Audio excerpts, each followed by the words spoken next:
How's it going, everyone? So the Packers just a few minutes ago announced their roster moves. They've made 3 roster moves today. So first off, they are officially activating cornerback Eric Stokes off of IR onto the 53-man roster, which was kind of expected, especially since starting last week he was a full participant and this week continued that. So he's not going to start off the bat. It's still going to be Carrington Valentine and Corey Ballantyne.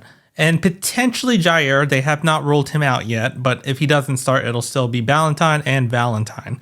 Eric Stokes will get into the mix, but it's probably going to take a couple more weeks until he gets his starting position back to get him back into the flow of the game. Hopefully they don't use him as a gunner again off the rip, so he doesn't hurt that hamstring again.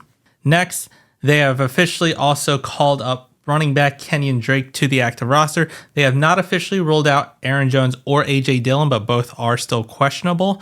And this is kind of a precaution since our running back group is kind of not healthy at this rate, except for Patrick Taylor.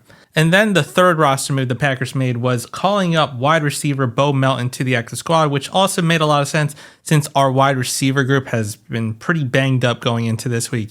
We're already going to be down Christian Watson, most likely. He's currently doubtful. Still, no one has been ruled out, shockingly. But Christian Watson is doubtful.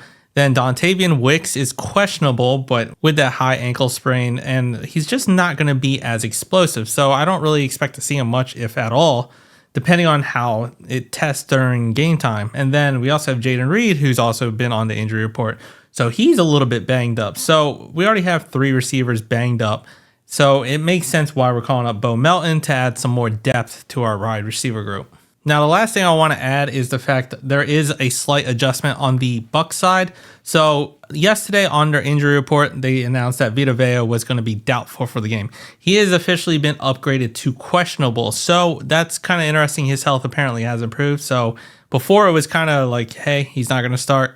Now he's questionable. So 50-50 chance. But I just wanted to give an update to the roster move the Packers made. Let me know what you think down in the comments. If you liked the video, hit the like button, subscribe to the channel, and as always, go Pack Go. Oh, and I just want to add one more thing since this is now final.